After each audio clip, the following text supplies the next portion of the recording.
Friends, welcome to cinema சம்பவம். நீங்கள் நம்ம பார்க்கக்கூடிய மூவி வந்து களம் காவல். அதாவது வந்து மம்முட்டி, ஜெயிலர் பட வில்லன் இவங்கெல்லாம் நடித்து வெளியாக இருக்கக்கூடிய படம். அதாவது வந்து ஒரு சீரியல் கில்லருக்கும் ஒரு போலீஸ்காரனுக்கும் இடையிலே நடக்கக்கூடிய ஆடுபுலி ஆட்டம் தான் இந்த களம் காவல்.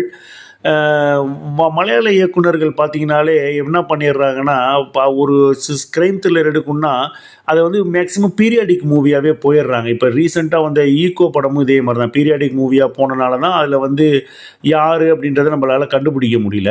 அதே போல் இந்த படமும் பீரியாடிக் மூவியாக போயிடுது. இந்த படம் வந்து ஒரு 2005 நடக்கிற மாதிரி கதை. ஸோ அந்த டைமில் நம்மள்ட்ட வந்து சிசிடிவி கேமரா கிடையாது, ஸ்மார்ட் ஃபோன் கிடையாது, வெறும் பட்டன் ஃபோன் தான்.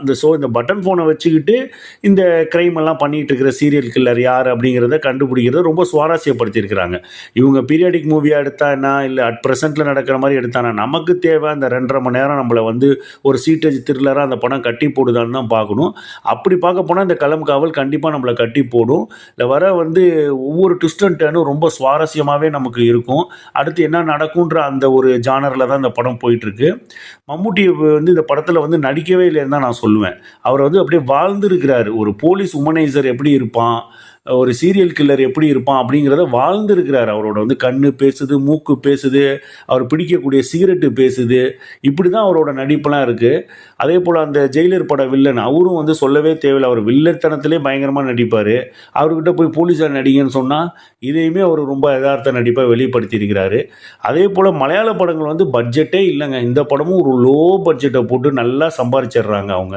இந்த படத்தில் எந்த விதத்துக்குமே அவங்க செலவு பண்ண மாதிரி தெரியல. எனக்கு தெரிஞ்சு ஒரு 10 பாக்கெட்டு சிகரெட் வாங்கியிருக்காங்க, அவ்வளோதான். ஒரு பேச்சுக்கு சொல்கிறேன். லோ பட்ஜெட், இது வெரி லோ பட்ஜெட்டில் பண்ணி சூப்பராக லாபம் பார்த்துட்டு போயிடுறாங்க. ஸோ சோனி லைவில் வெளியாக இருக்கக்கூடிய இந்த களம் காவல் மூவியை டோன்ட் மிஸ் திஸ். இது ஒரு அருமையான கிரைம் த்ரில்லர் படம். அதிகமான ட்விஸ்ட் அண்ட் டர்ன் இருக்கும், நம்ம எதிர்பார்க்காத சீட்டேஜ் இருக்கும். அதனால் கண்டிப்பாக மிஸ் பண்ணாமல் பாருங்கள். மீண்டும் ஒரு வீடியோவில் சந்திக்கிறேன். நன்றி, வணக்கம்.